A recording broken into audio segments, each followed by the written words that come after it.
A'udzubillahi minasyaitonirrajim. Bismillahirrahmanirrahim. Robbi a'udzubika min hamazati sayatin wa a'udzubika robbi ayahdurun. Robbi srohli sodri wa yassirli amri wahlul 'uqdatam min lisani yafqahu qauli. Assalamualaikum warahmatullahi wabarakatuh. Salam sejahtera untuk kita semua. Rahayu, namaste, Om Swastiastu, Namo Buddhaya, salam kebajikan dan sehat untuk kita semua. Selamat datang di Fastabikul Khairat, Sabtuan kita di mana kita bisa belajar bersama untuk selalu membuka pikiran dan membuka hati. Dan pagi hari ini seperti biasa kita hadir lagi untuk recharging, untuk menghening, dan juga untuk kita bisa berkontemplasi bersama. Dan pagi hari ini kita kedatangan guru yang saya rasa kita sangat rindukan. Dan kita tepuk tangan dulu dong buat Pak Wayan. Pak Wayan, Suksma, waktunya sudah hadir lagi di Fastabikul Khairat. Dan seperti biasa sebelum kita mulai, Ibu Kepala Sekolah akan menyampaikan beberapa hal-hal penting mengenai kurikulum. Mengenai siapa tahu mau ada libur ya, kan ini siswanya libur Ada terus nih. semester pendek, semester pendek. Semester, siapa tahu yang mau ngelang di semester pendek nanti bisa daftar. Bisa Mangga Bun, daftar ke silakan. Kang Abu. Hatur nuhun Kang Abu, hatur nuhun Pak Wayan, guru yang sudah hadir kembali di sini, yang memang betul kata Kang Abu, kita menunggu-nunggu sekali. Assalamualaikum warahmatullahi wabarakatuh. A'udzubillahiminasyaitonirrajim. Bismillahirrahmanirrahim. Rabbi shrahli sadri wa yassirli amri wahlul 'uqdatam min lisani yafqahu qouli. Allahumma sholli ala sayyidina Muhammad wa ala ali Muhammad.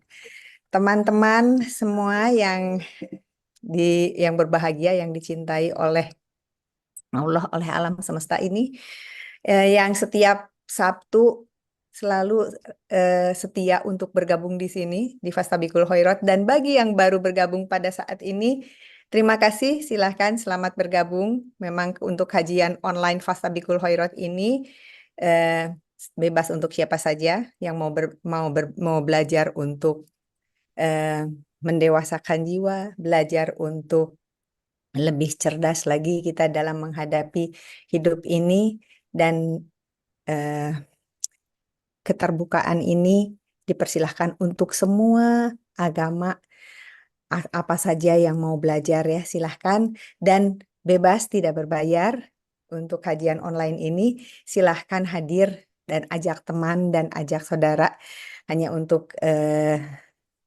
lebih mencerahkan apa yang kita rindukan, karena kita di sini banyak kehadiran guru-guru, walaupun di sini guru wali kelasnya Kang Abu, wali kelas tetapnya yaitu Kang Abu. Terima kasih Kang Abu untuk memperjalankan kita di sini, karena memang Fastabikul Khairat ini sudah 14 tahun. Dan teman-teman, hari ini saya tidak banyak lagi yang akan saya umumkan, terutama untuk terutama untuk masalah sedekah. Yang biasa kita kumpulkan untuk sedekah ini, saya belum dapat laporan dulu karena yang memegang laporannya sedang hiatus.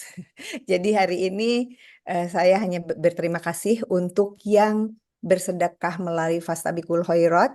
Mangga silahkan, dan mau bersedekah di rumah sendiri juga silahkan, karena teman-teman yang baru bergabung di sini, karena tadi sudah saya sampaikan di sini bebas berbayar, jadi tapi yuk kita bersedekah, kita berbuat kebaikan, kita awali setiap langkah yang akan kita lakukan, lebih-lebih kita belajar dari guru-guru kita. Mari kita biasakan dengan berbagi kebahagiaan dengan orang lain, menjadi perpanjangan tangan Allah. Mari kita sama-sama bersedekah, mau di rumah atau mau melalui Fastabikul Khairat, mangga. Itu saja yang saya umumkan Kang Abu. Sekali lagi terima kasih untuk kebersamaan ini, dan terima kasih Kang Abu untuk selalu hadir di sini. Terima kasih, dan terima kasih Pak Wayan, selamat datang dan kami tunggu pencerahannya. Mangga Kang Abu dilanjut. Atur nuhun Bun, kita tepuk tangan buat kepala sekolah kita Bunda Isya, nuhun pisan, terima kasih.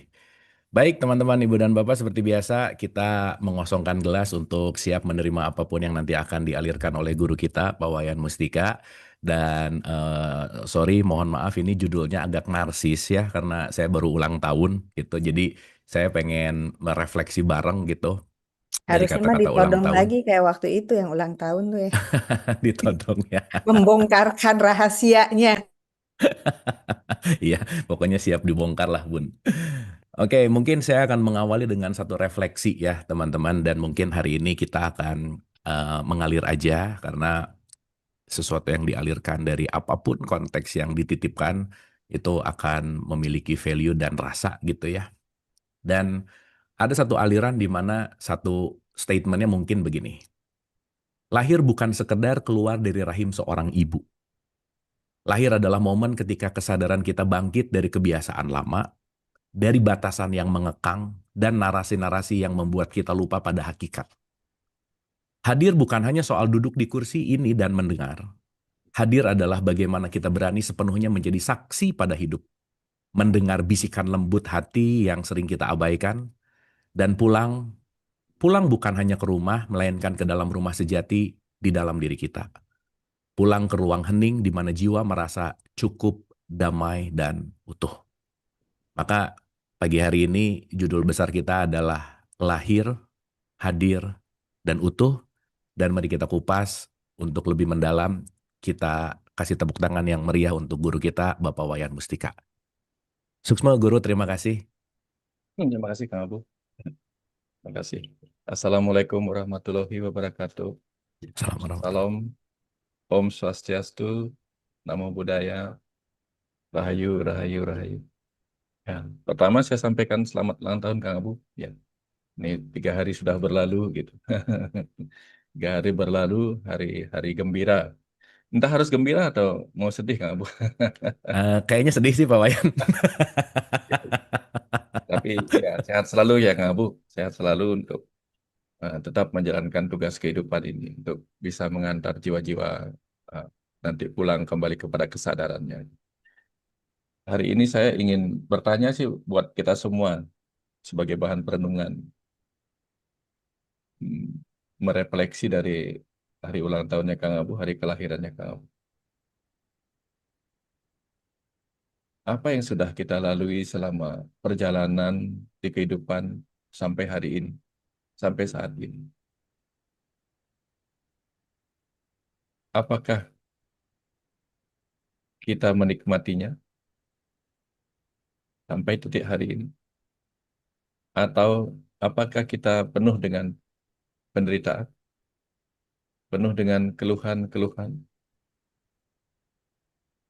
Apakah ketika kita pernah menginjak ranjau-ranjau berduri yang melukai kita, sampai saat ini pun kita masih berdiam di dekat ranjau itu, ranjau-ranjau di masa lalu yang pernah melukai kita, atau kita dengan tegar meninggalkannya untuk pergi ke tanah yang lebih subur, ke rumputan yang menghampar lebih hijau, daripada terus berdiam di dekat beling-beling ranjau-ranjau berduri yang melukai kita. Apakah kita memilih mendiamkan langkah kita pada lumpur yang mungkin mengotori kita dan hanya menatap dari kejauhan lantai bersih yang masih takut kita tapaki? Apakah kelahiran kita hanya untuk itu? Apakah kelahiran ini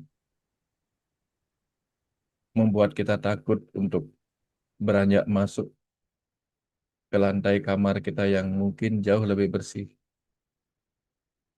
Di dalamnya lebih sejuk, lebih nyaman daripada di luar yang begitu pengap, panas, penuh polusi. Tapi kita justru menikmati semua ini. Ini refleksi perjalanan kita. Banyak di antara kita entah kenapa malah takut pulang, takut melihat rumah kita sendiri. Mungkin karena kita merasa senang berada di dalam penjara doktrin-doktrin yang selama ini memisahkan kita dari kesemestaan kita sendiri. Doktrin-doktrin yang menjadi dinding maya yang membuat kita seakan-akan merasa nyaman di dalamnya, merasa aman di dalamnya. Sementara keindahan itu tersembunyi jauh di luar dinding dinding-dinding doktrin itu. Kesemestaan tidak ada di dalam ruang. Kesemestaan itu ada di luar ruangan. Dan sayangnya kita menikmati, mencintai doktrin-doktrin itu. Sehingga akhirnya kita seperti singa yang menikmati makanan-makanan yang seakan-akan dijanjikan tiap hari. Tiap pagi akan diberikan daging yang enak, Ya, atau mungkin kita seperti monyet yang ada di dalam kandang yang kemudian tiap hari dijanjikan makanan 3 kali. Lupa bahwa rumah kita bukanlah di situ. Rumah kita ada di hutan sana. Menjadikan diri kita bebas apa adanya. Nah, kadang-kadang doktrin itu memenjara kita seperti itu kan. Sampai-sampai kita takut pulang ke rumah kita yang sejati yang membuat kita bebas untuk melihat semuanya apa adanya. Bahagia melihat suka duka ini. Bahagia melihat segala ragam cerita-cerita kehidupan ini. Tapi karena kita terlanjur dibelenggu oleh doktrin-doktrin yang seakan-akan menjanjikan kita sorga, menjanjikan kita kedekatan sama Tuhan. Sementara Tuhan yang mau kita dekatin ada di luar sana menunggu kita. Tapi kita hanya berada di dalam penjara janji-janji. Ya, dijanjikan kita akan bertemu ya kebahagiaan. Sementara orang-orang yang membahagiakan kita ada di luar sana. Para sahabat yang membahagiakan kita ada di luar sana. Tapi kita terlanjur menerima doktrin bahwa hanya ini sahabatmu itu bukan sahabatmu. Hanya ini saudaramu itu bukan saudaramu. Hanya yang sealiran, yang seagamamu adalah sahabatmu yang itu bukan. Akhirnya kita terjebak. Seakan-akan di penjara itu. Dengan 1.000 orang di kandang yang sama, kita berpikir kita sudah ada di kelompok yang besar. Padahal kelompok yang jauh lebih besar adalah di luar sana dengan berbagai ragam jenis spesies yang sebenarnya kita saling tergantung satu sama lain dengan mereka. Ya, seperti monyet dan rusa, kadang-kadang rusa membantu monyet, mengingatkan monyet ada harimau yang datang, kadang monyet membantu rusa untuk mendapatkan buah-buah yang tak terjangkau. Mereka berbeda jenis, tapi mereka tahu diri mereka saling tolong-menolong, saling membutuhkan. Tapi banyak sekali doktrin di kehidupan ini membuat kita lupa bahwa kita semua bersaudara. Kita lupa kita punya rumah yang jauh lebih besar, ya, melampaui belenggu-belenggu agama, melampaui belenggu-belenggu mazhab, melampaui belenggu-belenggu identitas di luar diri kita, suku-suku, bangsa, ras, dan sebagainya. Akhirnya yang terjadi adalah kita merasa diri kita sudah pulang, tapi faktanya kita berada di tempat yang seolah-olah nyaman, tapi kita penuh kecurigaan pada orang-orang lain di luar diri kita, di luar kelompok kita. Nah, ini belum kepulangan dalam kesadaran semesta. Nah, pertanyaannya adalah, sampai di titik ini, saya yakin yang hadir di tempat ini sudah mencoba membuka jendela, membuka pintu untuk kabur dari belenggu-belenggu doktrin itu.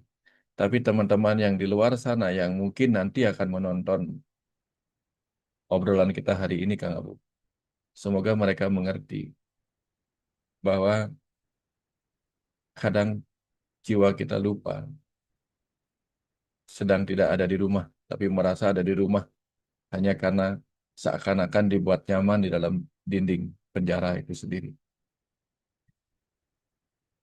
Semoga ada keberanian untuk keluar dan melihat, oh ada banyak orang yang di luar sana beragam. Untuk kita temui di rumah kita yang jauh lebih besar, yaitu semesta itu sendiri, dengan segala ragam warna-warninya. Nah, mudah-mudahan itu yang terjadi. Dan mudah-mudahan juga kita tidak seperti yang saya ceritakan tadi.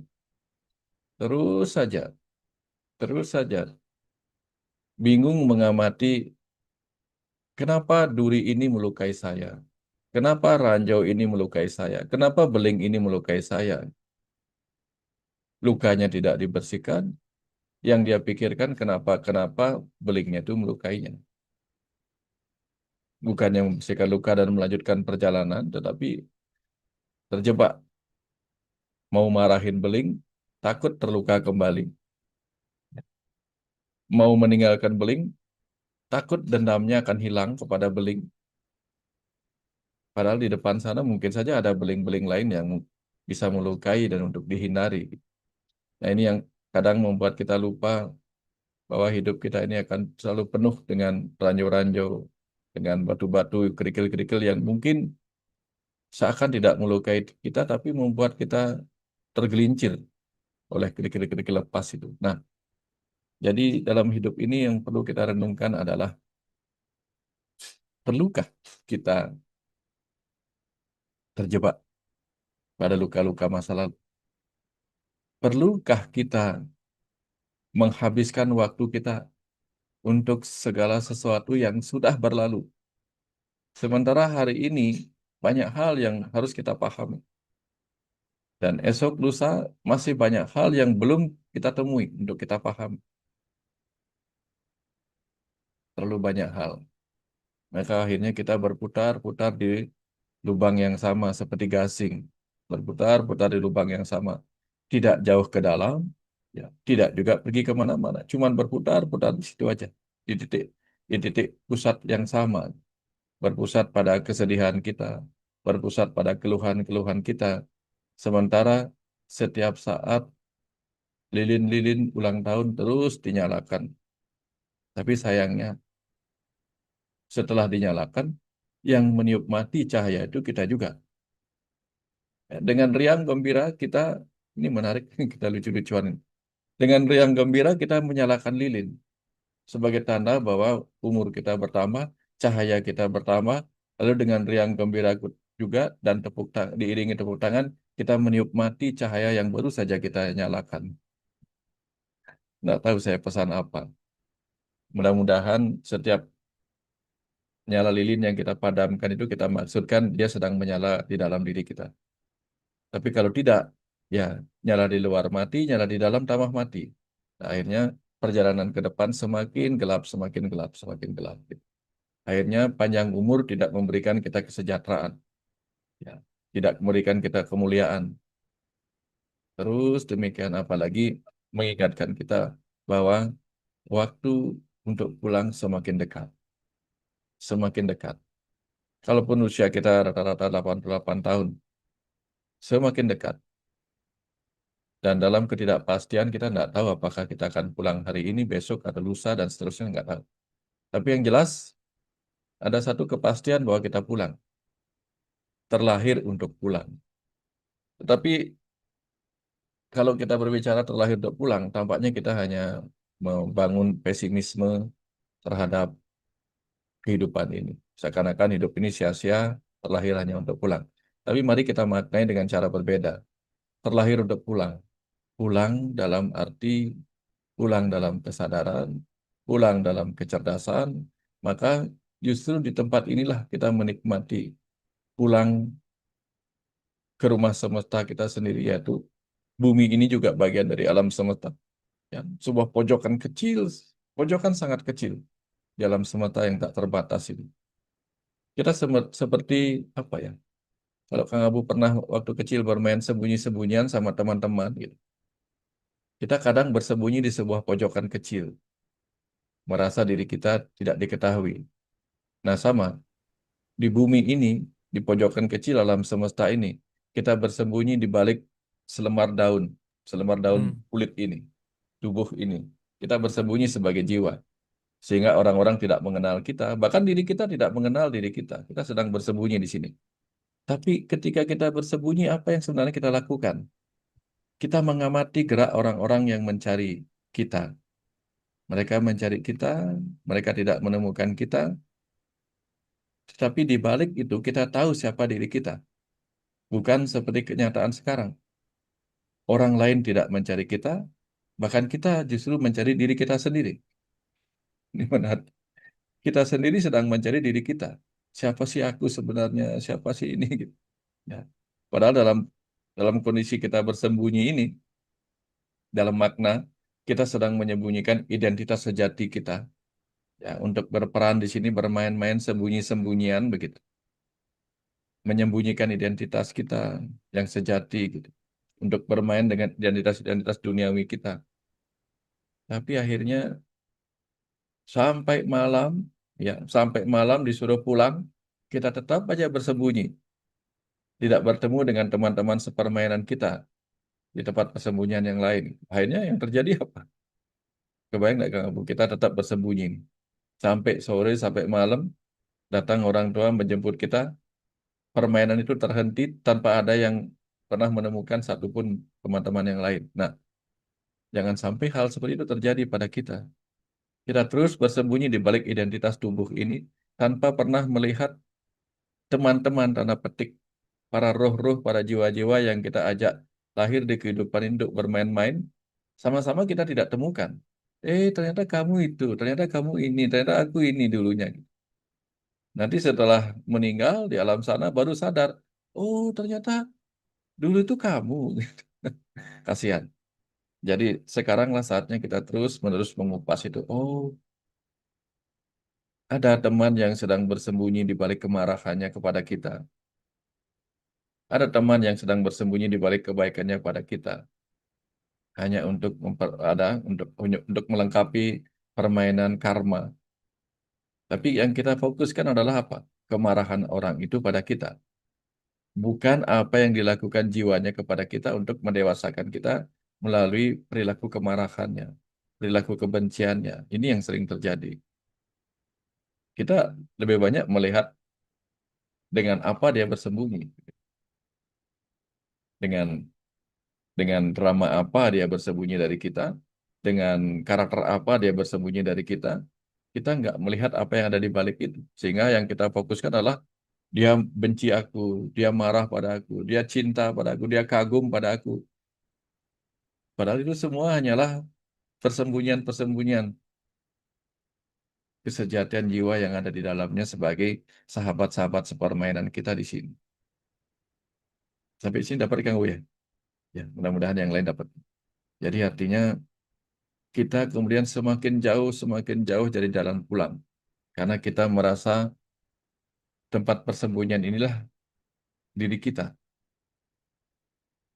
Pelan-pelan kita harus melepas. Oh, alih-alih bersembunyi, ada saatnya kita keluar dari persembunyian kita bersama. Keluar dari persembunyian kita yang kita sebut sebagai agama, sebagai ras, sebagai ini, itu, sebagai orang kaya, sebagai orang miskin. Yuk sama-sama kita keluar dari persembunyian kita dan kita main yang lain. Main gandengan tangan gitu, muter-muter gitu. Lalu main apa kayak gitu yang membuat kita suka cita. Ya, nggak perlu bersembunyi lagi dari yang lain bahwa kita dan dia bukan satu di dalam, gitu. Nah, ini saatnya kita menikmati kepulangan kita ada di sini. Ini rumah kita juga. Ya, di tempat kita bermain-main itu kan juga rumah kita. Ya. Sekolah adalah rumah kita, saking besarnya kita, saking ya namanya juga anak orang kaya. Saya bercita-cita kalau saya adalah orang kaya, saya akan buatkan sekolah, mall, semuanya di rumah saya. Saking luasnya rumah saya. Sehingga anak saya tidak perlu kemana-mana. Belajarnya di sini, guru-gurunya datang ke sini, gitu. Jadi anak saya hanya pergi ke kamar sebelah, gitu, untuk sekolah. Nah, hal yang sama terjadi ketika kita adalah anak Sang Maha Kaya di alam semesta ini. Dia membuatkan kita sebuah rumah kecil bernama bumi. Nanti kamu belajar di pojokan sana, bermain di pojokan sini, nge-mall di pojokan sini, gitu. Yang bagi kita di sini jauh, namanya anak kecil kan. Kalau Kang Abu pernah melihat rumah sekarang, waktu kecil rumah itu pasti luas. Tapi setelah dewasa, rumah itu sangat sempit. Betul. Nah, Benar. hal yang sama terjadi pada bumi ini. Ketika kita begitu kecil, bumi ini terasa jauh satu sama lain. Kapan kita sudah dewasa, matang dalam ya skup kita, kemampuan kita melihat, bumi ini sangatlah kecil sebagai rumah kita. Jakarta ke Bali hanya 1,5 jam, persis seperti kalau kita naik kendaraan dari Bali ke Ubud, dari Kuta ke Ubud, sedekat itu, yang tampak jauh itu. Kenapa? Karena kita memiliki kecepatan yang besar, yaitu pesawat yang besar. Tapi kalau kita jalan kaki, langkah-langkah kecil kita akan tampak membuat jauh semuanya. Tapi begitu kita memiliki kecepatan yang besar, nah dekat sekali yang tampak jauh itu.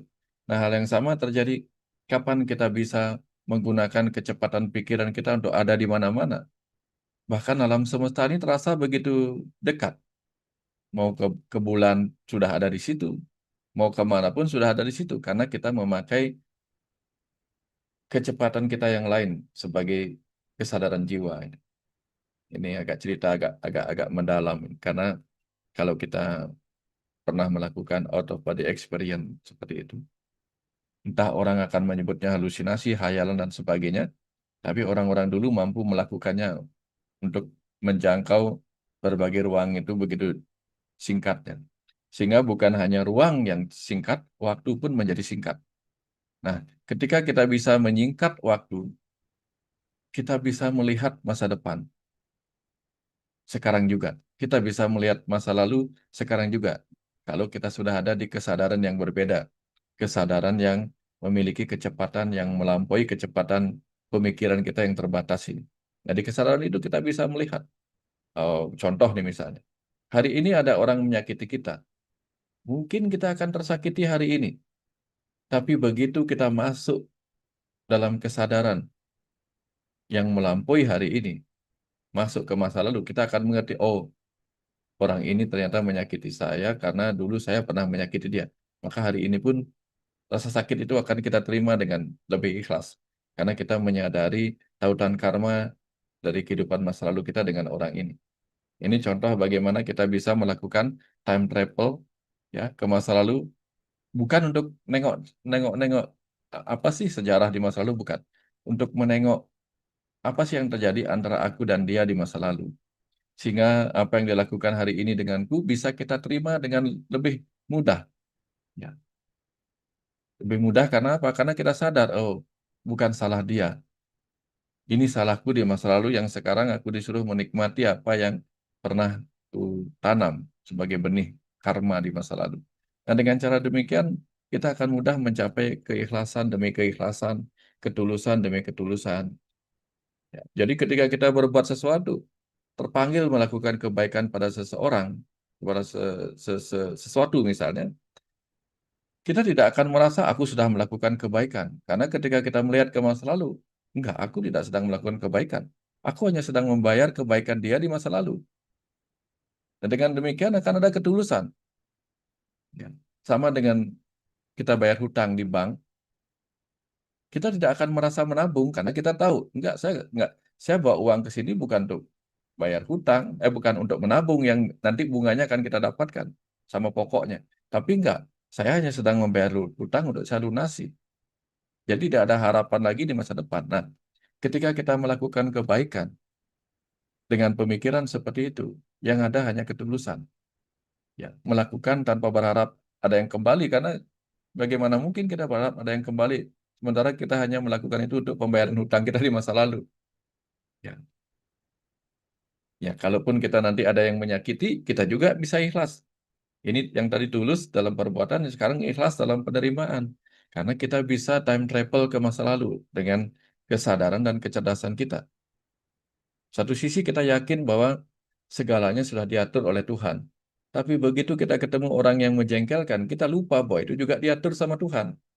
Nah, kadang-kadang kan kita hanya mau menerima kalau hal-hal baik yang terjadi pada kita. Oh, Tuhan sudah mengatur kebaikan ini. Tapi tidak untuk hal buruk yang aku alami, gitu. Itu yang sering Bener. terjadi. Kita Itu tidak bener banget konsisten. sih Pak Wayan. Giliran yang bagus-bagus, aduh ini udah diatur sama Tuhan. Giliran ketemu orang nyebelin, lupa itu ya Pak Wayan ya. Karena kita nggak konsisten. Ya, dan akhirnya yang terjadi selalu seperti itu, Kang Abu. Selalu seperti itu. Hal-hal baik kita anggap eh, apa hadiah dari Tuhan, hal buruk kita anggap hukuman dari Tuhan. Semuanya dari Tuhan, padahal Tuhan nggak ngapa-ngapain gitu. Tuhan hanya membiarkan kita belajar memilih dan menerima konsekuensi dari pilihan tindakan kita gitu. Nah, inilah yang perlu kita lakukan. Nggak usah time travel yang serem-serem gitu. Cukup time travel untuk melihat tautan karma apa antara saya dan orang ini. Ada tautan karma apa antara saya dengan suami saya atau istri saya saat ini atau anak-anak saya saat ini. Ada apa saya mendapatkan skenario seperti ini kali ini. Pasti ada makna di masa lalu. Ya. Tapi jangan dipaksa-paksain. Kayaknya aku punya tautan karma dengan 4 wanita sehingga harus kunikahi keempat-empatnya. Ada itu mau-maunya aja itu. Itu namanya modus Pak Wayan ya. Modus, modus gitu. Kalau Ya, anak sekarang itu ngomongnya twin flame Pak Wayan ya. Ini kayaknya twin flame deh gitu ya. Itu modus-modus aja sih. modus. Nanti kalau udah bosen dia bilang, kayaknya ini bukan twin flame lagi deh gitu. Bosen. Benar, benar. Lalu Benar, dia benar. bilang, ternyata twin flameku yang itu bukan yang ini. Padahal yang ini sudah diajak bersama-sama belasan tahun gitu. Hanya Kalau karena dulu sudah, modusnya jadi religius Pak Wayan, sekarang oh ya, modusnya jadi spiritualitis, spiritual, jadi pakai pakai namanya twin flame gitu Pak Wayan. ya kadang-kadang kita seperti itu kan. Nah, itulah akhirnya kemudian kita harus merenung kembali bahwa pulang itu bukan saja tentang kematian. Kalaupun kita pulang adalah kematian, kalaupun. Maka ketika kita terlahir untuk pulang kepada kesejatian kita, tentu ada banyak hal yang harus kita matikan. Ada banyak hal juga yang harus kita matikan atau kita pulangkan. Ketika ada kemarahan, kita pulangkan ke dalam hukum karma tadi. Hukuman, bukan hukuman, hukum karma. Oh, ada tautan karma sehingga saya begini. Kita pulangkan ke dalam kesadaran akan karma. Kenapa aku lahir ke sini di kehidupan ini? Maka kita pulangkan ke dalam visi dan misi jiwa kita. Oh, aku ke sini untuk bertumbuh. Aku ke sini untuk menjalani kehidupan ini menjadi dewasa oleh guru sejati yang bernama pengalaman. Kita pulangkan ke situ. Jadi kita pulangkan, lalu ada yang kita matikan, bukan tentang pulang matinya nanti, bukan.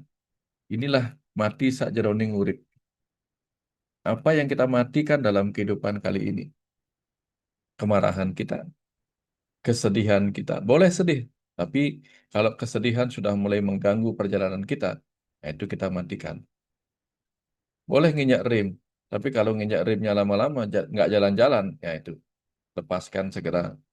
Nah, injakan kita yang mematikan perjalanan itu. Nah, jadi kemarahan boleh, semua boleh. Semua disediakan untuk sebuah kepentingan. Tapi begitu kita melekat, begitu kita menginjaknya terlalu lama, pedal kemarahan, pedal kesedihan, pedal kecemasan, ya, pedal keirian, gitu. Nah, ini yang harus kita belajar matikan. Sehingga nanti pulangnya itu dalam arti pulang yang berbeda lagi. Nah, ini kemampuan kita harus latih mendefinisikan pulang tadi. Kapan pulang adalah kematian ke alam sana, pulang kepada kesejatian kita. Kapan pulang dalam arti kematian mematikan hal-hal yang tidak penting di kehidupan ini, sehingga kita kembali pulang. Ya. Kapan kita juga bisa memaknai tubuh ini adalah rumah kita yang harus kita bangun nyaman, sehingga begitu kita terlahir, maka kita terlahir untuk bisa pulang ke dalam rumah tubuh ini sesekali waktu kapan kita merasa lelah menjalani kehidupan ini. Jadi pulang itu bukan hanya tentang nanti, tentang sekarang. Setiap saat kita bisa pulang. Begitu di luar agak mengacaukan, tidak aman, segera pulang. Maka kita sering dikenal sebagai kura-kura. Bukan pura-pura, tapi kura-kura. Nah, dalam ajaran Hindu, sekarang tuh masih ada Kang Abu. Nanti kapan-kapan Kang Abu ke Bali saya kasih lihat. Di Bali itu ada pelinggih namanya. Ya, Tugu Padmasana namanya. Padmasana itu di bawahnya pasti ada sejenis kura-kura. Namanya Badawang Nale. Kura-kura itu bisa menarik eh, kepalanya dan kakinya masuk ke dalam tempurungnya itu. Nah, dalam mitologinya, Dewa Wisnu, Dewa Pelindung, Dewa Pemelihara, itu pernah turun ke alam bumi ini untuk apa? Untuk melindungi bumi dari guncangan. Ya, melindungi bumi dari guncangan, beliau kemudian berubah menjadikan dirinya sebagai kura-kura, sebagai Badawanala itu. Nah, apa yang bisa kita maknai di situ? Sang pelindung atau roh kita di dalam ini bisa saja berada di dalam tubuh atau bumi yang berguncang ini. Bagaimana dia bisa melindungi dirinya dari guncangan ini? Dengan cara menjadi kura-kura. Nah, jadi kita harus belajar menjadi kura-kura. Artinya apa? Kita menarik seluruh panca indera kita ke dalam. Ini momentum meditasi.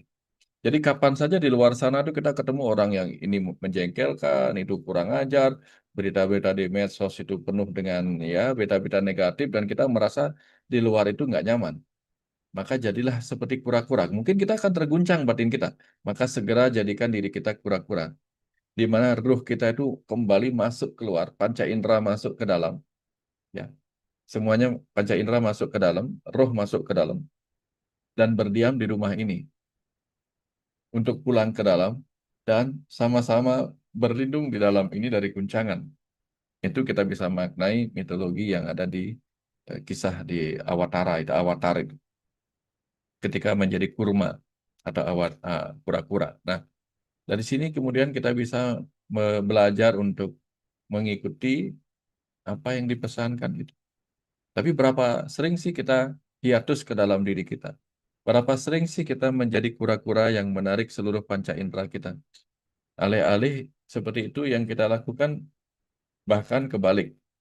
Begitu kita ketemu hal-hal buruk di media sosial, kita cari lagi tambahan-tambahan yang buruknya. Dibantu oleh algoritma. Dibantu oleh algoritma. Begitu kita jengkel melihat seseorang di luar, kita cari lagi info-info tentang orang itu supaya kita merasa benar bahwa kita layak jengkel kepada seseorang. Gitu bisa. Jadi kita cari hal-hal yang menguatkan kebencian kita, kemarahan kita, dan seterusnya. Yang terjadi kemudian kita nggak pulang ke dalam diri kita. Sehingga kita terlahir bukan untuk pulang, tapi terlahir untuk penuh dengan kekotoran di luar rumah. Nah, ini saatnya kita mulai belajar merenung lagi.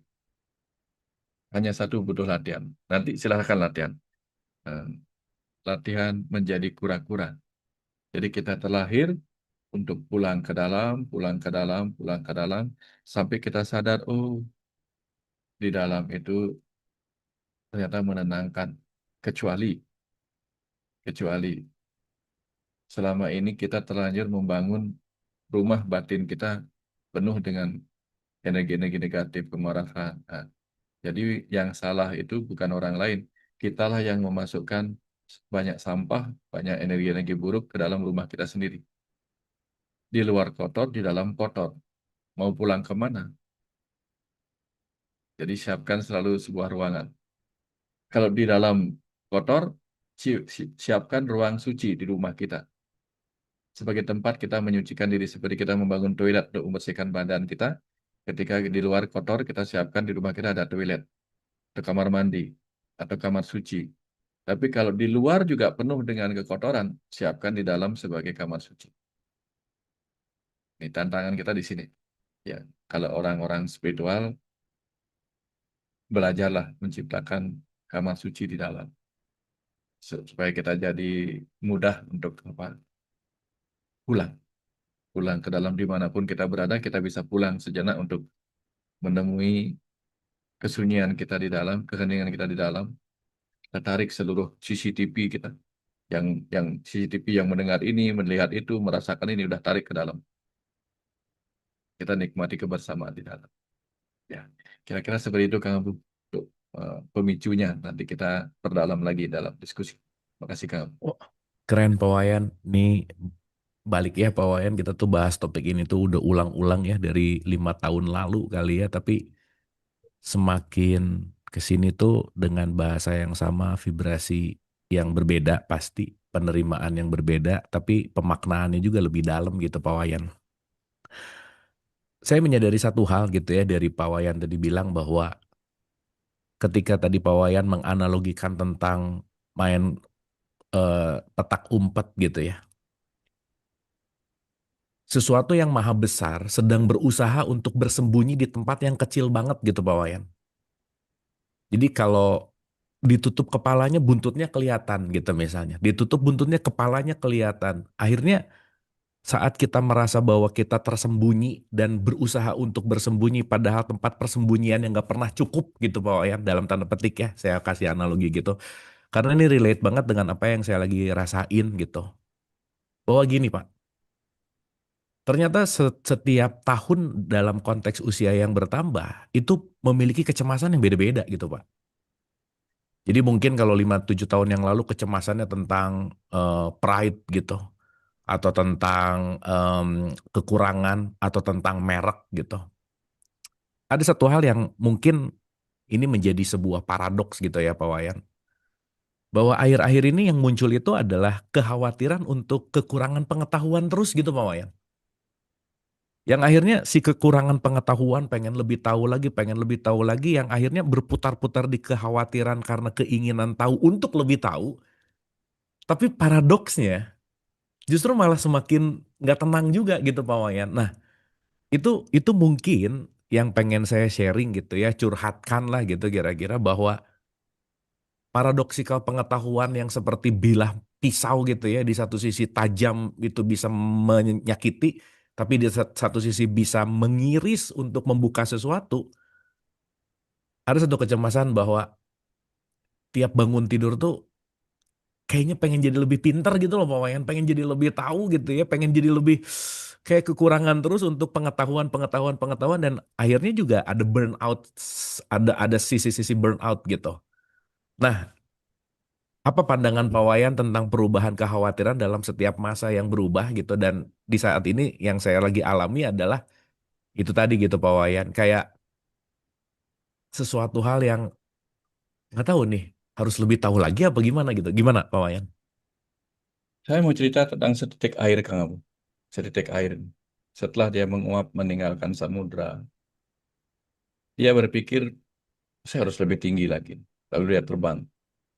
Begitu di atas, wah, asik nih, saya di atas sudah bisa melihat kemana-mana. Tapi orang-orang tidak bisa melihat saya. Maka dia mewujud menjadi uap, mewujud menjadi awan. Setelah dia berkumpul banyak sekali, berkumpul banyak sekali. Dia sebenarnya samudra, air samudra. Tetapi air samudra yang sudah berubah menjadi awan. Sehingga kita tahulah awan yang memenuhi langit itu, kalau tiba-tiba tumpah semua jadi hujan itu bisa kacau. Jadi dia ada di atas, bagaikan samudra di langit. Tapi dia berpikir, saya belum apa-apa nih. Saya harus menjadi samudra. Lalu dia jatuh di danau. Itu luas, danau itu luas. Tapi dia berpikir, kok kayaknya saya belum jadi apa-apa ya. Dia rindu kemudian ke samudra yang lebih luas lagi. Maka dia rela melewati setiap sungai-sungai, bahkan yang kecil, selokan, dan sebagainya. Hanya untuk pada akhirnya tiba di samudra. Sampai di samudra dia merasa, akhirnya aku menjadi samudra. Tapi kan aku hanya menjadi samudra yang ini. Aku tidak bisa menjadi samudra yang lain. Kayaknya aku harus naik ke langit lagi deh untuk bisa menengok samudra yang lain. Dia naik lagi. Nah, begitulah kerinduan-kerinduan kita kepada samudra pengetahuan itu, Kang. Akan selalu kita rindu untuk lebih meluas, lebih meluas, lebih meluas begitu. Yang pertama, yang kedua saya mau cerita kamu. Ini bahan perenungan aja. Kecerdasan itu ketika tidak menjadi apa-apa, tapi dia memenuhi segala ruang kosong di semesta ini. Dia rindu untuk menunjukkan dirinya ada, walaupun tetap dalam kekosongan. Maka dia bermanifest menjadi energi, lalu memadat jadi materi, walaupun setiap materi yang terkecil itu 99,999% ruang kosong. Tetap, ya. Dulu dia adalah isi dari kekosongan, sekarang dia adalah kekosongan yang menjadi isi, yaitu materi-materi. Dan begitu dia ada dalam kondisi bermaterialisasi, di situ dia rindu lagi kepada diri semestanya yang bukan material. Maka dia ingin pulang lagi kepada dirinya sebagai kecerdasan semesta tak terbatas yang maha gaib. Sampai di situ, rindu lagi dia bermaterialisasi. Dan begitulah seterusnya. Perputaran kecerdasan, energi, materi, energi kecerdasan, dan seterusnya seperti itu, Kang Abu. Dan kita sedang mengikuti pola-pola seperti itu. Ketika ada di dalam material tubuh manusia yang sempit ini, yang ada sebagai penjara-penjara atau sel-sel yang banyaknya 50 triliun sel. Jadi kecerdasan kecil-kecil itu terpenjara di dalam 50 triliun penjara sel. Lalu dia merindukan kebebasannya. Di sini aku tidak tahu banyak. Aku ingin tahu lebih banyak. Dia hanya merindukan dirinya sebagai sang sumber pengetahuan. Seperti air danau merindukan, padahal dia setelah jadi air danau, dia adalah sumber dari air di daratan. Tapi dia rindu dirinya sebagai sumber dari air di langit, yaitu samudra. Dia jalan lagi ke situ. Nah, hal yang sama terjadi pada kita, kan. Maka kita rindu dan haus pada pengetahuan. Untuk lebih banyak tahu, lebih banyak tahu. Kenapa? Karena ini yang disebut di Bali sebagai jalan jenana. Orang Hmm. yang ada di jalan karma, karma itu tindakan, dia rindu berbuat baik kepada Tuhan-Tuhan yang ada di dalam setiap makhluk hidup. Orang yang di jalan bakti, jalan persembahan, dia rindu untuk melakukan persembahan kepada Tuhan-Tuhan yang ada di mana-mana. Orang yang di jalan jenana atau pengetahuan, dia rindu untuk menemui Tuhan sebagai sumber pengetahuan. Maka dia rindu untuk semakin tahu, semakin tahu, semakin tahu, semakin tahu. Karena setiap kali dia belajar, yang dia cari sebenarnya bukan pengetahuan, tapi apa? Bertemu dengan Tuhan sebagai pengetahuan itu sendiri. Oke. Dan ketika dia memilih jalan, jalan Raja Yoga, penyatuan, maka dia rindu masuk ke dalam keheningan meditasi hanya untuk menyatu dalam keheningan. Terus begitu, terus begitu, terus begitu. Nah, kita-kita yang ada di jalan Janana Yoga ini, penyatuan lewat janana, penyatuan lewat pengetahuan, maka kita akan rindu untuk terus belajar, dibuat haus pada pengetahuan. Karena setiap kali kita bertemu dengan pengetahuan-pengetahuan baru, kita melihat dia, sang kecerdasan semesta, sedang mewujud ke dalam pengetahuan itu sendiri. Ternyata, maka mereka yang di jalan pengetahuan mengalami janana yoga atau penyatuan dengan Tuhan, membaca sesuatu pengetahuan yang sebelumnya tak terpikirkan olehnya, itu bisa membawa tangis. Nah, kamu pasti pernah mengalami. Menangis oleh pengetahuan. Itulah yang disebut dengan widya. Berpindah dari awidya atau kegelapan menjadi widya atau terang. Itulah guru. Berpindah dari gelap menuju terang. Kira-kira seperti itu kamu. Oke, Pak Wayan. Ya, saya mulai mengerti gitu ya, lebih mengerti lagi bahwa setiap orang pasti punya apa ya, track gitu ya. Kalau tadi kita bicara 5, ada yang lewat jenana, ada yang lewat bakti, ada yang lewat karma, yoga, dan orang akan menghidupi itu sesuai dengan arahannya gitu ya intinya. Nah, yang menarik gini, Pak Wayan, ini mungkin juga refleksi gitu ya, sangat refleksi gitu. Kadang di satu titik gitu ya, memang itu dipanggil oleh kerinduan, pengetahuan, dan melihat pengetahuan itu juga lebih dalam lagi gitu. Tapi di satu sisi Pak, ketika si pengetahuan itu hadir, justru gimana ya, ada rasa di mana begitu cari tahu ini, cari tahu itu tuh flat gitu loh Pak Wayan. Flat itu dalam artian, kayaknya bukan ini deh. Kayaknya kayak ada sesuatu yang terus untuk naik tangga gitu ya, mencari, mencari. Tapi betul Pak, yang dirasakan memang dorongan yang sangat kuat, yang bukan dibuat-buat, dan ya itu perputaran-perputaran untuk masuk kepada rasa kali ya. Dan bener Pak, itu tadi Bapak bener banget sih bahwa ada rasa menangis gitu ya, apa kegiatan itu atau rasa itu ketika menemukan ini bahwa oh iya ya gitu, dan itu nggak pernah bisa selesai gitu. Nah tapi di satu sisi juga kekhawatiran-kekhawatiran itu adalah, saya ngelihat gini Pak, bahwa kita dalam hidup itu perlu kekhawatiran gitu. Karena kekhawatiran itu ternyata sinyal kita juga untuk bisa mendekat kepada yang kita rindukan lebih dalam gitu Pak. Nah yang jadi pertanyaan, bagaimana Pak Wayan bisa menghadapi kekhawatiran-kekhawatiran itu gitu, kalau saya nanti boleh pinjam pakai jurusnya. Apa yang dilakukan untuk bisa menghadapi kekhawatiran di wilayah jenana ini gitu. Gimana Pak Wayan? Kita diajarkan dalam spiritual di Jawa tentang eling dan waspada. Hmm. Kewaspadaan hanya muncul ketika kita memiliki dorongan kekhawatiran di dalam kamu. Tanpa ada kekhawatiran, kewaspadaan tidak ada gunanya. Ya, karena kita merasa semua sudah aman, nggak ada kekhawatiran lagi. Maka apa gunanya kewaspadaan? Sama dengan kita tidak menyiapkan lumbung beras di masa lalu, karena sudah yakin tiap hari akan ada panen gitu misalnya. Maka orang-orang desa tidak akan punya lumbung beras. Tapi karena dia khawatir bahwa suatu ketika nanti akan ada masa paceklik yang harus mereka waspadai, maka mereka menyiapkan lumbung beras. Ada banyak saat di mana kita harus khawatir tentang ilmu pengetahuan. Karena sebagai seorang yang dititipkan tugas untuk menyampaikan pengetahuan itu, kita akan diberikan kilasan kekhawatiran. Jangan sampai suatu saat nanti ketika ada orang bertanya ini, aku tidak mengambil titipan itu untuk dia. Nah, khawatiran itu. Tapi kenapa kita merasa flat, Kang Abu? Karena sebenarnya pengetahuan itu bukan untuk kita. Beda ketika pengetahuan itu pas untuk kita, akan ada rasa berbeda. Tapi pada saat ada rasa flat, itu artinya pengetahuan itu bukan untuk kita. Pengetahuan itu titipan untuk orang lain yang harus kita ambil juga. Ya, kita nggak merasa membutuhkan itu, tapi harus kita ambil juga. Sekedar untuk apa? Membantu orang lain. Nah, sama dengan bagi orang yang sudah kaya, ya, ketika dia mendapatkan uang 100.000, dia orang triliuner, mendapatkan uang 100.000 di jalanan yang terjatuh, mungkin bagi dia tuh flat aja mendapatkan itu. Tapi ketika dia ambil untuk kemudian diberikan pada yang membutuhkan, bagi dia flat, tapi bagi yang membutuhkan itu luar biasa nilainya 100.000. Nah, Oke.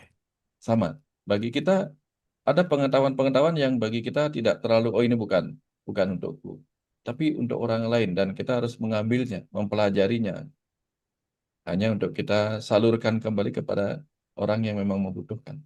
Nah, pada saat itu kita flat. Bagi seorang milioner mendapatkan undian senilai 100 triliun misalnya, sesuatu. Tapi bagi para yogi di puncak Gunung Himalaya, mau 100 triliun pun dia dikasih undian, nggak penting bagi dia. Betul, Pak. Nggak penting. Nggak Hmm. penting. Karena bukan itu yang dia cari. Ya, jadi semua tentang kebutuhan-kebutuhan kamu.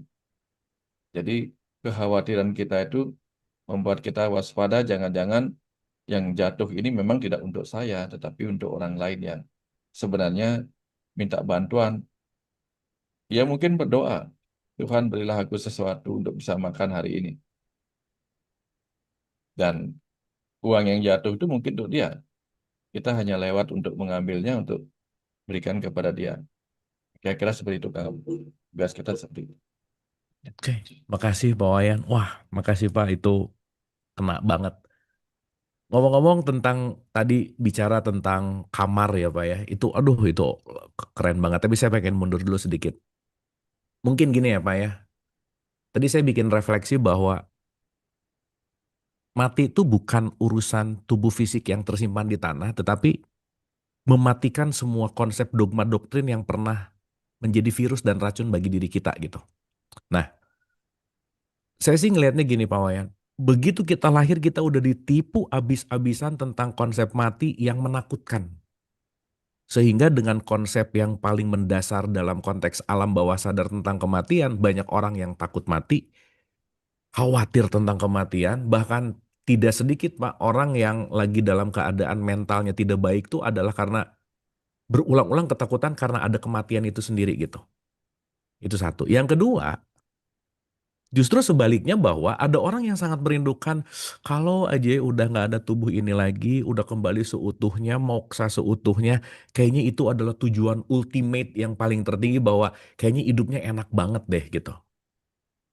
Nah di antara dua paradoks ini yang saya pelajari terus sampai saat ini gitu ya Pak Wayan untuk melepaskan ketakutan, untuk tidak mengindahkan sesuatu hal yang bukan saat ini.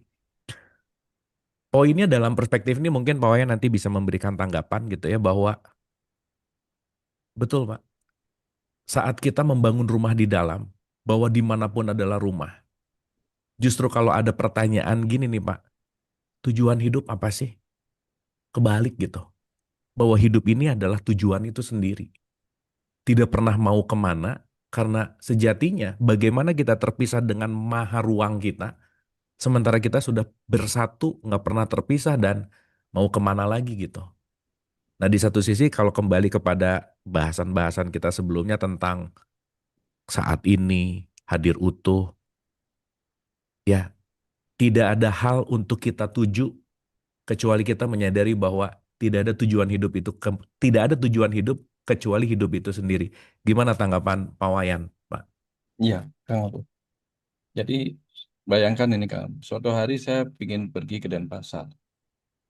Lalu saya naik motor dan bertanya, apa sih tujuan saya naik motor mau ke Denpasar? Jadi Denpasar tujuan saya. Sampai di Denpasar, saya nanya lagi, apa sih tujuan saya di Denpasar ini? Oh, tujuan saya eh, ke ke S Hardware, bukan, ke DIW, ke mall gitu, untuk beli alat-alat. Maka saya pergi ke tujuan saya di DIY. Sampai di sana saya nanya lagi, apa sih tujuan saya ke DIY ini? Oh, saya mau beli gergaji. Setelah saya ambil gergajinya, saya tanya lagi, Apa sih tujuan saya membeli gergaji ini? Jadi ternyata tujuan itu nggak pernah berhentinya ketika kita bertanya. Hmm. Kita boleh menyatukan dia tujuannya. Saya punya tujuan utama yaitu bikin meja. Dari tujuan utama bikin meja itu muncul tujuan naik motor ke Matahari dan Pasar, tujuan ke DIY, tujuan beli gergaji, tujuan motong ini, tujuan dan seterusnya. Tapi setelah jadi meja pun saya nanya lagi, apa sih tujuan saya bikin meja? Nah, jadi sebenarnya kalau kita bicara tentang tujuan, setiap saat itulah tujuan yang nggak akan pernah habis. Ya, angka 12 dalam jam itu dia menuju kepada angka satu. Angka satu tujuannya. Bagi angka satu, angka 2 tujuannya. Bagi angka 2, angka 3 tujuannya, dan seterusnya. Sampai di angka 11, dia pikir angka 11 adalah tujuan akhirnya. Bukan. Tujuan akhirku ada di angka 12. Karena dia terus berputar, akhirnya dia nggak pernah berhenti. Sampai kemudian dia memutuskan, tujuanku apa? Tujuanku adalah hidup itu sendiri. Tujuanku sebagai jam apa? Hidup itu sendiri. Nah, maka tujuan kita di kehidupan ini bukan sebenarnya tidak untuk moksa, tidak untuk ini, tidak ada ultimate. Di alam yang tidak berujung ini tidak ada ultimate. Ya, semuanya terus berputar. Tujuan kita tidak ada yang ultimate, tetapi kita bisa menikmati setiap tujuan ini. Apa tujuan kita? Hari ini adalah tujuan kita yang kemarin, besok adalah tujuan kita dari hari ini, maka kita nikmati setiap hari, setiap momen gitu. Ya, sejam lagi adalah tujuan kita dari sekarang, nanti sejam lagi setelah selesai ngapain? Kita punya tujuan baru lagi. Jadi tujuan kita nggak pernah berhenti gitu. Ketika kita terus bergerak, maka kita terus menuju. Dan ketika pergerakan itu bukan linear, melainkan circle, maka kita terus menuju tanpa ada habisnya. Sehingga alih-alih kita fokus pada tujuan, lebih baik fokus pada apa yang kita kerjakan saat ini. Karena kalau kita fokus pada tujuan aja kita toleh, terus nembus saja tujuannya. Ujung-ujungnya yang kita temukan adalah hari ini.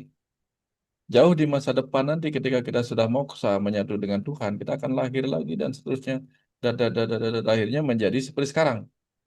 Setelah melewati pernah jadi batu, pernah jadi pohon, pernah jadi apa seperti syairnya Rumi ya. Rumi. Ya. Akhirnya menjadi manusia. Nah, sekarang ini kita kan adalah proses panjang di masa lalunya. Mungkin miliaran tahun yang lalu kita juga berproses untuk sampai sekarang. Ke depan nanti kita berproses lagi. Mungkin kita juga akan sampai di titik sekarang dalam tubuh yang berbeda aja. Mungkin tubuhnya bukan tubuh manusia, tapi butuh tubuh alien atau apa gitu yang tidak kita kenali. Gitu.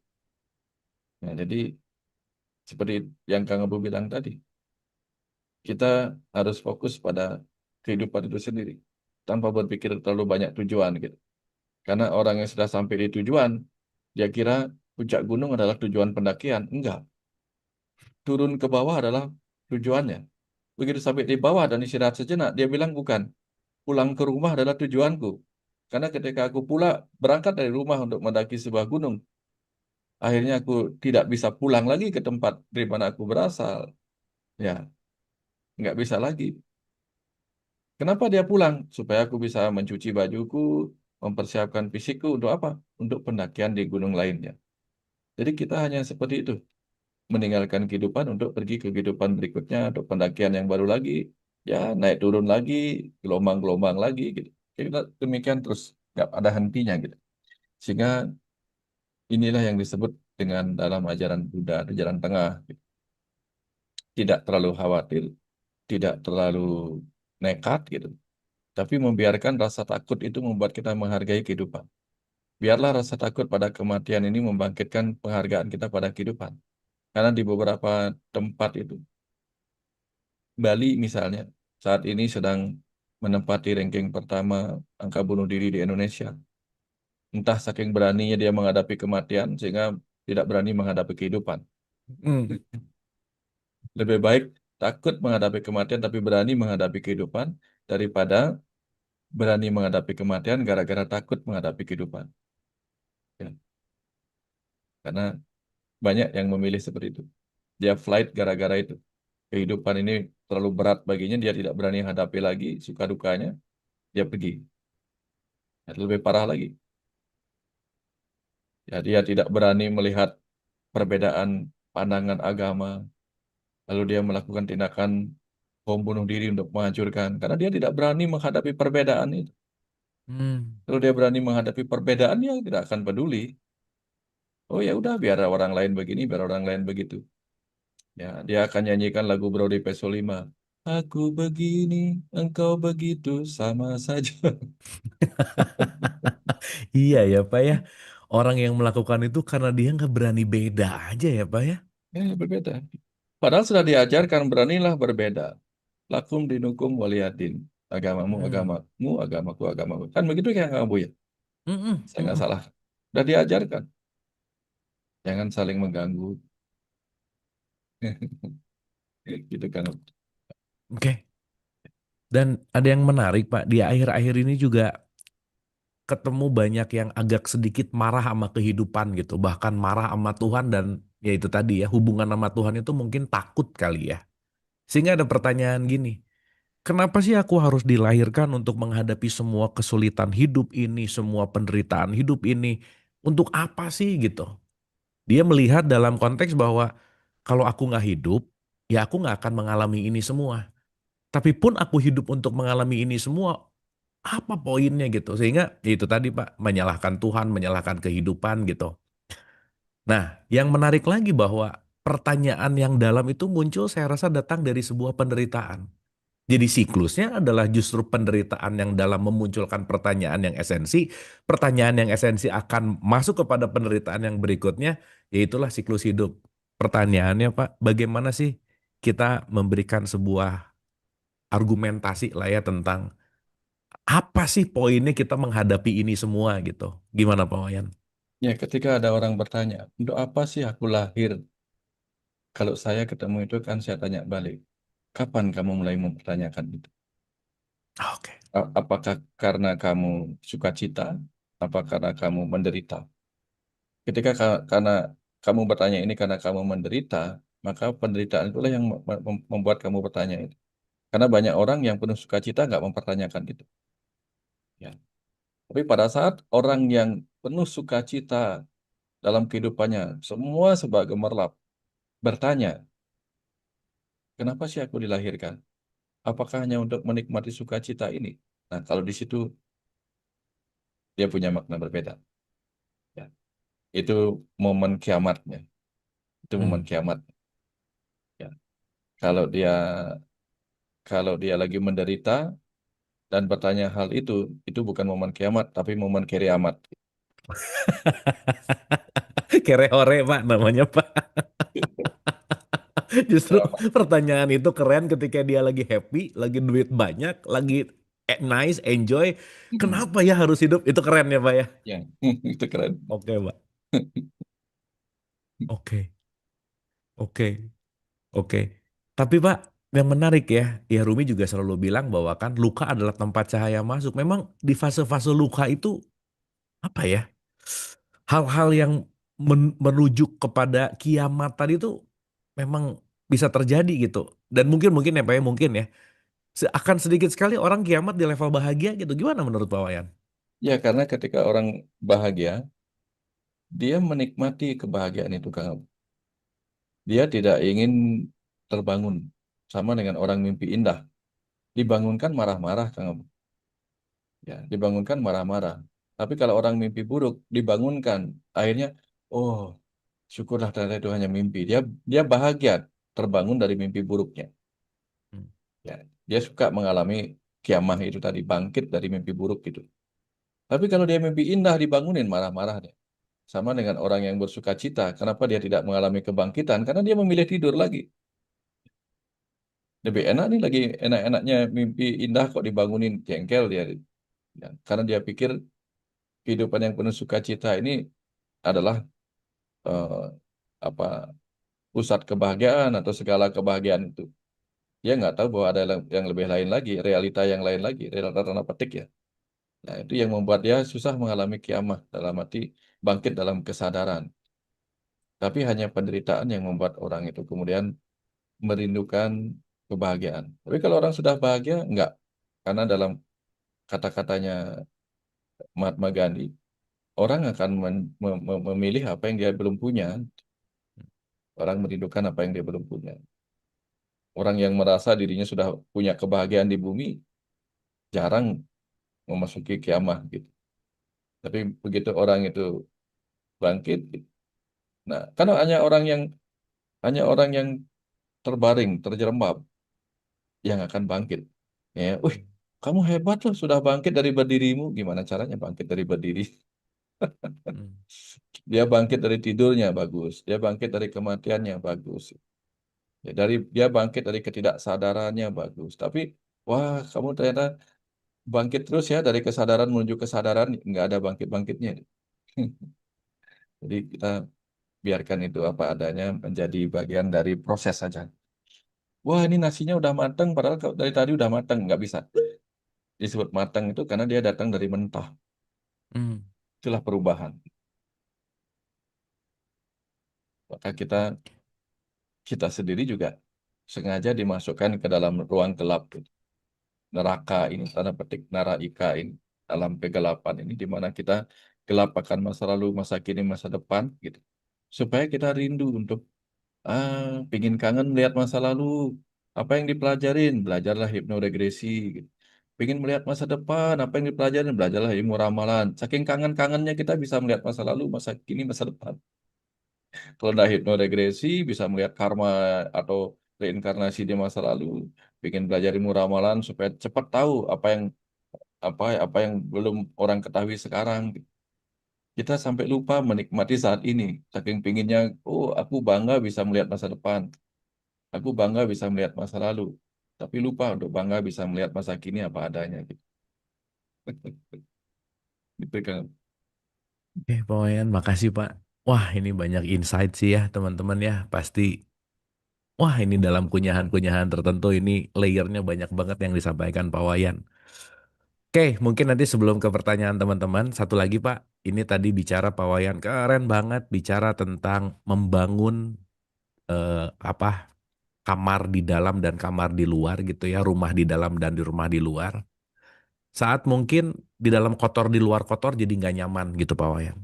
Betul ya, saya ngerti banget sih itu poinnya. Dan saya rasa semua agama menjalankan dan mengajarkan dan mengarahkan kita ke situ gitu. Nah, tips and trick Pak, mungkin untuk kita sebut langsung ke pemula aja ya gitu.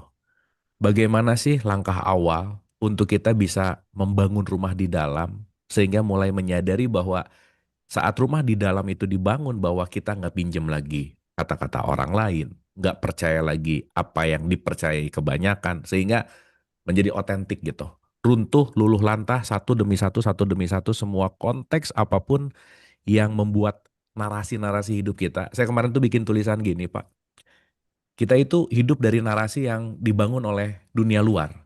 Dan kita mengindahkan narasi itu seakan-akan menjadi diri sendiri. Tapi saat narasi itu tabrakan dengan realitas kenyataan diri, maka ya itu tadi, stres, depresi, anxiety akan terjadi.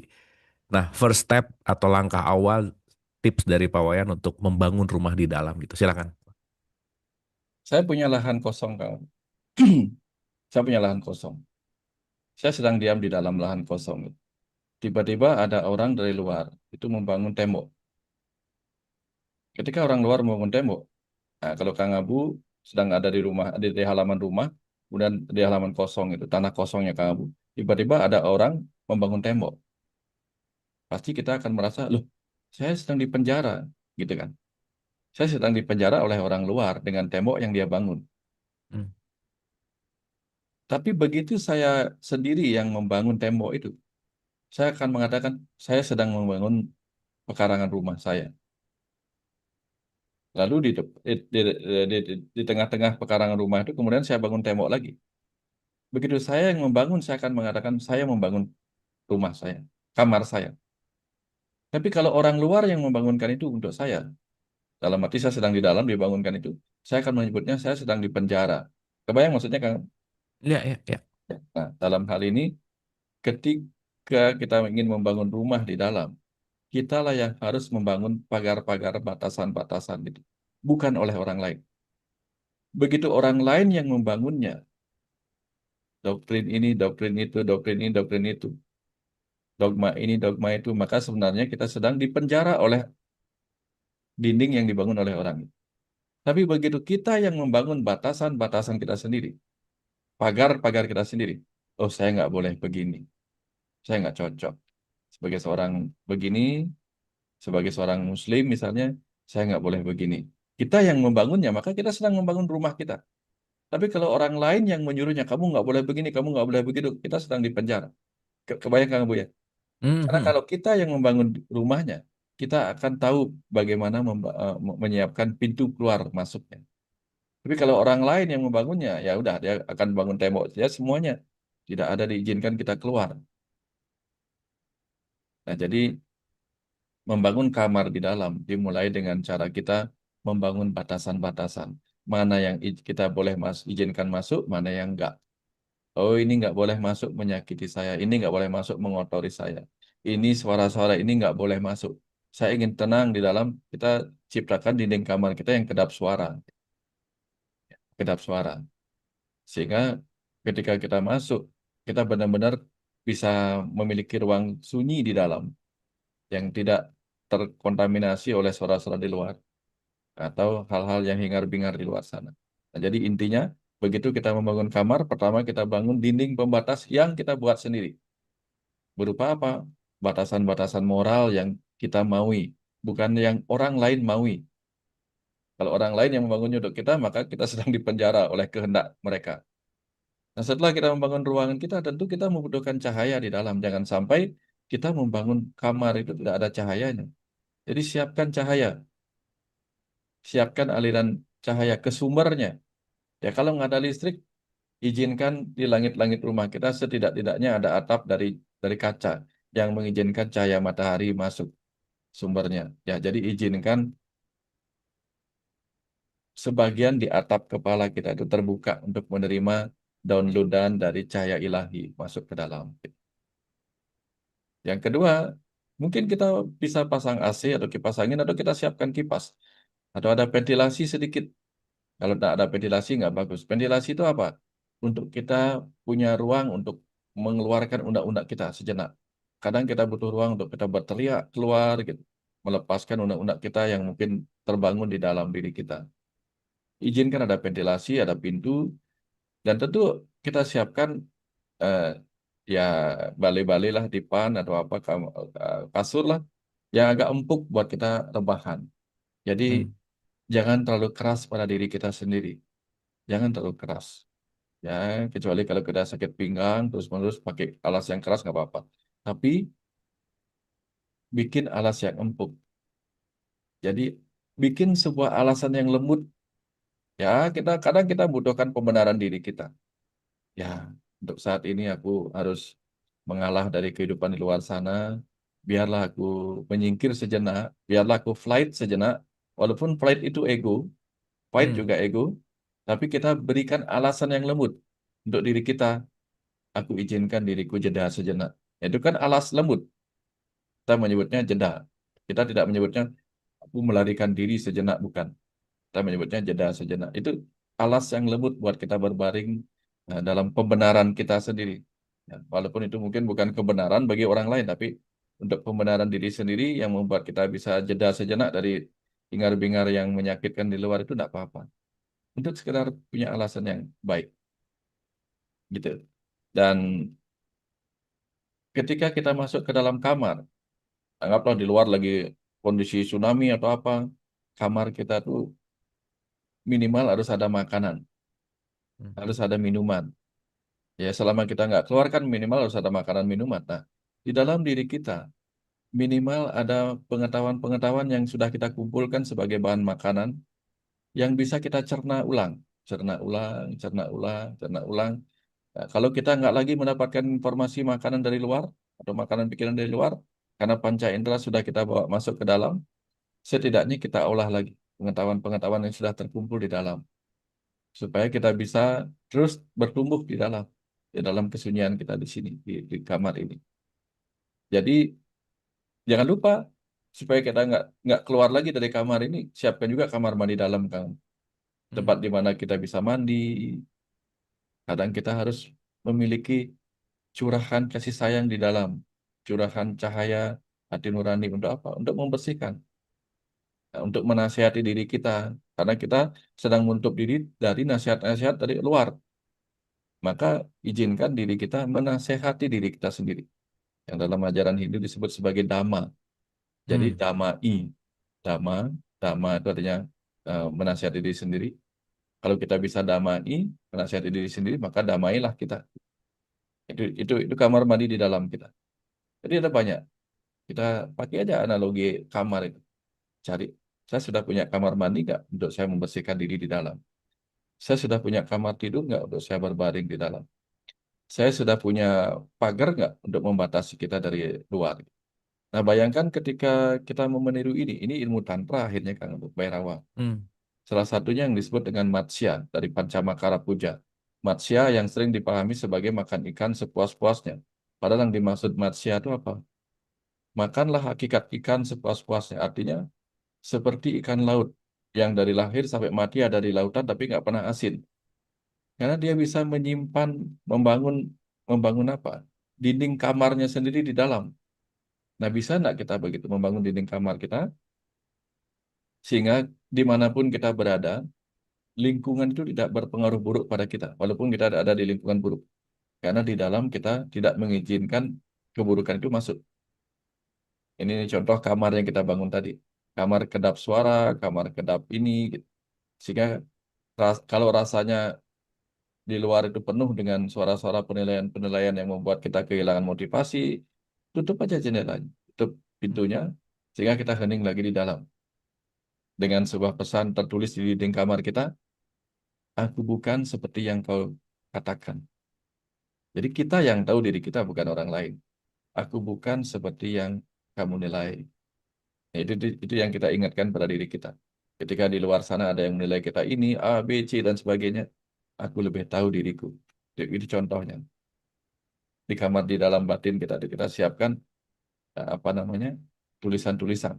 Dan kalau di kamar kita punya tulisan-tulisan eh, penuh nasihat, gitu misalnya moto-moto, ya udah masukkan moto-moto. Waktu kecil itu saya pernah menulis sebuah kata Kang Abu yang sampai sekarang saya masih ingat dan saya teruskan. Hmm. Yaitu sebuah kata begini Kang. Waktu saya SD di meja belajar saya tulis belajar terus sampai mati. Hmm. Dari situ saya mengingatkan diri saya untuk terus belajar. Karena saya tahu pengetahuan tidak ada habis-habisnya untuk dipelajari. Kira-kira seperti itu kan, Bu? Wah, keren Pak Wayan. Kita tepuk tangan dulu dong Pak Wayan. Makasih banyak Pak. Ini mantap Pak. Ini ada 3 pertanyaan yang relate Pak. Jadi saya langsung dulu karena DM. Jadi saya nggak sebutin namanya. Pas banget sama apa yang kita bahas. Gini pertanyaannya. Pak Wayan, bagaimana jika ketika kita membangun rumah di dalam itu justru timbul konflik dengan orang-orang terdekat yang akhirnya dengan konflik itu rumahnya jadi nggak cepet jadi. Yang akhirnya dengan konflik itu justru batasan-batasan tidak terjadi. Karena dengan konflik itu membuat kehidupan tidak nyaman. Itu satu. Yang kedua mirip sih. Konflik yang terjadi dengan orang-orang terdekat saat kita mau menjadi diri sendiri. Bagaimana menanggapinya? Silakan Pak Wayan. Saya ketika dulu membangun rumah, Kang, eh, kadang-kadang saya bahan bangunannya saya taruh di luar karena membangun di rumah kan. Bahan bangunannya di luar. Itu kadang mengganggu orang lain memang.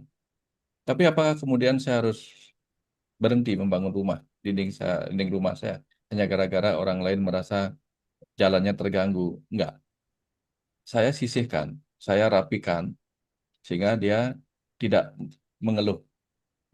Saya bahkan bawa masuk bahan-bahan bangunannya ke dalam pekarangan rumah saya, sehingga dia bahkan tidak tahu saya sedang membangun apa. Itu yang kedua, kadang ketika kita membangun rumah itu, kita bersuara. Ya, ketak-ketok, ketak-ketok, orang lain jadi terganggu. Nah, ketika Mm-mm. kita sedang membangun rumah, ketak-ketoknya suaranya mengganggu orang lain. Contoh nih misalnya, saya membangun batasan dinding saya menjadi vegetarian misalnya. Orang lain akan terganggu ketika saya jadi vegetarian. Maka saya diam-diam aja vegetarian ketika mengawali itu. Tapi kalau saya sampai mengatakan saya jadi vegetarian karena tidak vegetarian itu tidak bagus, nah, itu tambah mengganggu lagi. Hmm. Tapi saya bangun dinding saya menjadi vegetarian dengan mengatakan kamu nikmati makan. Nah, aku sedang tidak boleh makan daging, lagi alergi. Saya pilih kata supaya dia tidak merasa terganggu. Kalau seandainya saya katakan, saya vegetarian karena ini yang terbaik bagi jiwa, kan? Kalau tidak, vegetarian itu buruk bagi jiwa. Itu mengganggu orang lain. Saya tidak memilih cara membangun dinding seperti itu. Itu contoh yang pertama. Terus yang kedua, kadang ketika kita membangun dinding itu, ya getaran-getaran dari luar tuh mudah membuat dia ambruk. Ya, karena dia baru dibangun tuh. Nah, jadi siapkan sesuatu untuk menahan guncangan-guncangan itu sampai dia kering sendiri. Nah, di awal-awal saya vegetarian kan banyak guncangan gitu. Tiba-tiba ibu yang tidak tahu, karena saya baru memutuskan vegetarian di tanggal 20 Mei 1989, ibu tidak tahu, karena saya tidak pernah bilang juga. Akhirnya apa yang terjadi? Ibu nyuruh saya motong ayam, gitu. Sementara saya sudah memutuskan tidak mau motong ayam lagi. Kasihan. Tapi karena disuruh sama ibu, ya mau tidak mau harus dilakukan. Sambil pelan-pelan memberitahu bahwa saya sudah mengambil keputusan ini, gitu. Akhirnya tidak pernah lagi disuruh. Nah, akan ada guncangan-guncangan seperti itu biasa. Hmm. Sampai orang lain terbiasa. Orang kita aja membangun rumah, kadang kita belum terbiasa, apalagi orang lain. Kan kadang-kadang dia terbiasa melihat kita, tiba-tiba kita punya rumah yang membuat kita bisa bersembunyi di dalam, kan mereka jadi kebingungan nyari-nyari kita. Ya, jadi lama-lama semua akan terbiasa. Kita terbiasa, orang lain terbiasa. Oh, dia sedang masuk kamar sucinya, gitu. Jadi ketika kita hening, mereka akan mengerti. Nah, situasi ini sering saya alami, Kang Abu. Ketika saya ikut rapat-rapat, seringkali ketika saya rapat itu, saya memejamkan mata. Awal-awal orang lain mengira saya menjamkan mata karena ngantuk atau karena nggak pedulian sama apa yang dia omongin atau rapatkan gitu. Lama-lama dia paham bahwa ketika saya menjamkan mata, saya justru sedang konsentrasi untuk tidak melihat siapa bicara, tapi untuk mendengar apa katanya. Jadi contoh. Jadi awal-awal saya biarkan mereka menilai sampai mereka paham. Dan sekarang rata-rata tuh banyak yang ingin ikut. Ternyata enak ya kalau kita rapat mendengarkan seseorang itu dengan menjamkan mata gitu. Dia bilang. Jadi seperti itu caranya. Nikmati apa apa yang dirasain orang lain, tetapi kita jangan berubah hanya karena penilaian rasa orang lain. Kira-kira seperti itu kan. Oke, terima kasih Pak Wayan, terima kasih banyak. Aduh teman-teman Ibu dan Bapak maaf banget ya ini pertanyaan banyak banget tapi karena udah jam 11 jadi mungkin saya ke Bunda Isya dulu untuk mungkin ada tanggapan atau statement yang mau disampaikan. Mangga Bun. Terima kasih Kang Abu, terima kasih Pak Wayan. Hari ini sangat mencerahkan sekali, sangat mengkonfirmasi untuk apa yang saya sudah alami selama ini. Seperti biasa, seperti yang tadi Kang Abu sampaikan, Pak Wayan, ini tuh sudah diulang-ulang, tapi memang setiap disampaikan, mungkin pendewasaan jiwa kita juga sudah berbeda dari hari ke hari. Itu tambah ke sini, saya merasakan tambah banyak yang saya pahami yang dulu saya lakukan itu gitu. Sekarang saya melihatnya sesuatu yang memang ya memang itu yang seharusnya terjadi dan tambah menyadari saya untuk artinya kecerdasan semesta itu Pak Wayan. Karena dengan berjalannya ini semua ya saya sudah tidak bisa berkata apa-apa lagi. Jadi yang ada memang hari ini here and now itu yang Pak Wayan sampaikan itu mengharukan. Ya memang Pak Wayan ketika kita bicara, saya bicara pada diri saya sendiri, itu setiap kali saya merasa kok ada satu keharuan di dalam diri saya. Tadi Pak Wayan sebutkan itu kayaknya kena banget gitu untuk apa yang saya alami selama ini gitu. Karena tadi Pak Wayan menyampaikan bahwa yang ini yang saya alami langsung, ini refleksi dari diri saya Pak Wayan. Saya dulu sudah terbiasa dengan mindset saya tuh karena saya tuh orang yang kerja. Saya selalu harus punya planning. Saya selalu harus eh, me, merencanakan, mempunyai satu perencanaan gitu. Dan tambah ke sini memang itu tidak bisa saya hilangkan rencana itu, tapi yang saya dapatkan hari ini pertanyaan itu loh Pak Wayan. Setelah saya berencana, saya melakukan pertanyaan itu yang sering saya lupa untuk mempertanyakannya. Jadi tujuan itu hanya satu jalan aja, padahal Kang Abu sudah bilang hidup kita itu tidak linear. Jadi dalam pelajaran-pelajaran yang Kang Abu dan Pak Wayan sampaikan itu tiap kali walaupun diulang-ulang itu terasa berbeda dan berbeda sekali, dan terutama yang saya rasakan ada sebuah kebahagiaan dalam diri saya ketika saya bertemu dengan guru-guru saya tuh ya selalu mendapatkan satu pencerahan yang bunganya dan buahnya itu menenteramkan diri saya. Saya bersyukur saya bertemu dengan guru-guru yang bisa menenteramkan diri saya, bukan guru-guru yang selalu meyakinkan saya dengan pandainya dan menangnya perdebatan, tapi Pak Wayan yang selalu membawa saya untuk damai dengan diri saya sendiri. Itu Pak Wayan, Kang Abu, terima kasih sekali. Dan yang Pak Wayan sampaikan pada hari ini yang paling jelek di saya adalah yaitu tentang analogi jam. Tujuannya itu kita tidak pernah ada tujuan, tapi nikmatilah here and now. Dan saya sebagai makhluk Allah yang diciptakan Allah dengan budaya kepercayaan saya bahwa saya adalah perpanjangan tangan Allah. Apa yang sudah saya lakukan untuk makhluk lain di muka bumi ini, yang tadinya hanya saya berpatokan pada manusia, ternyata alam semesta juga ini ciptaannya. Jadi itu yang membangunkan saya pada hari ini. Hanya itu Kang Abu, terima kasih Pak Wayan, terima kasih Kang Abu, dan terima kasih teman-teman untuk kebersamaannya. Dan terima kasih satu lagi untuk Teh Rida, ibunya Kang Abu yang sudah menghadirkan Kang Abu dan yang membersamai kita belajar setiap hari Sabtu ini. Hatur nuhun Teh Rida, hatur nuhun Kang Abu. Makasih Bunda Isya, terima kasih hatur nuhun, terima kasih, terima kasih. Kita tepuk tangan juga dong buat Bunda Isya, Bun, hatur nuhun ya, sudah jadi kepala sekolah yang sabar. Terima kasih, hatur nuhun. Oke, Pak Wayan, mungkin berkenan untuk mengakhiri dengan aliran semesta yang saya rasa kita tutup acara pagi menuju siang hari ini dengan hening sejenak. Silakan Kang Abu kalau ada musik yang mau diiringi. Siap, Pak Wayan.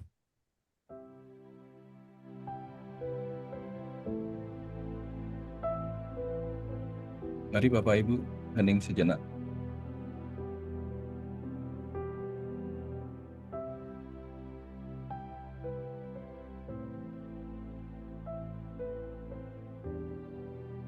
Anakku, para jiwa, telah kuciptakan jalan lahir bagimu, bahkan sebelum kau ada. Telah kuciptakan jalan kehidupan bagimu, bahkan sebelum kau mengenali perjalanan hidupmu sendiri. Bahkan telah kusediakan jalan pulang sebelum jiwamu kembali pulang kepadaku. Tapi aku tidak sepenuhnya menentukan jalan mana yang akan dan harus kau pilih sebagai jalan kelahiran. Tidak pula sepenuhnya aku menentukan bagaimana kau akan memilih pengalaman rasa dalam menjalani kehidupanmu. Kau sendirilah yang harus memilih untuk menjalaninya, entah dengan penderitaan atau menikmatinya dengan sukacita. Aku juga tidak memastikan apakah kau akan menemukan jalan pulang yang membahagiakan, ataukah menderitakan jiwamu. Kaulah yang harus memilih dan menentukannya sendiri selama menjalani kehidupan ini. Namun anakku, aku hanya bisa memastikan bahwa kelahiran dan kehidupanmu, betapapun ia saat ini akan dipenuhi sukacita ataupun duka cita, tetap akan berujung pada saat di mana jiwamu harus pulang kembali kepadaku. Apakah kau ingin pulang dalam ketidaktahuan atas makna dalam perjalanan hidupmu? Apakah kau akan pulang kepadaku penuh kerinduan? Apakah kau akan pulang membawa pengalaman hidup yang penuh penderitaan? tentukanlah olehmu sejak hari ini, anak. Aku memang menciptakan ruang dan waktu bagimu di kehidupan ini. Tapi kau sendirilah yang harus menciptakan caramu dalam menjalaninya. Selebihnya, anak, aku hanya akan menunggumu di ujung perjalanan kecilmu, di salah satu kehidupanmu saat ini, dari ribuan kehidupan dan kelahiran yang harus kau jalani kelak. Pulanglah, anakku. Pulanglah. Apapun adanya dirimu, pulanglah. Aku akan menerimanya, menerima dirimu apa adanya. Pulanglah. Aku tetap akan menunggumu. Sampai jumpa.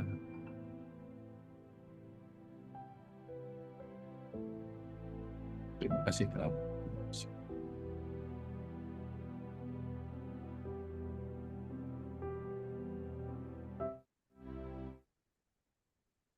Terima kasih Pak Wayan, terima kasih banyak.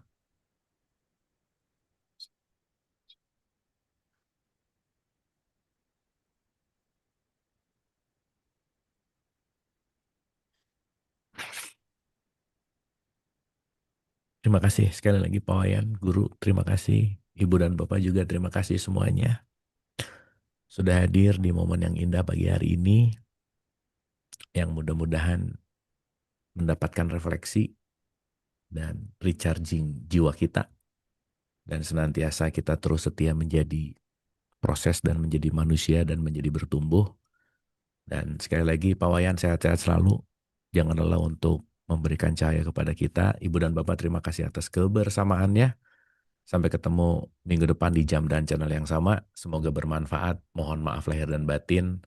Wabillahi taufiq wal hidayah. Assalamualaikum warahmatullahi wabarakatuh.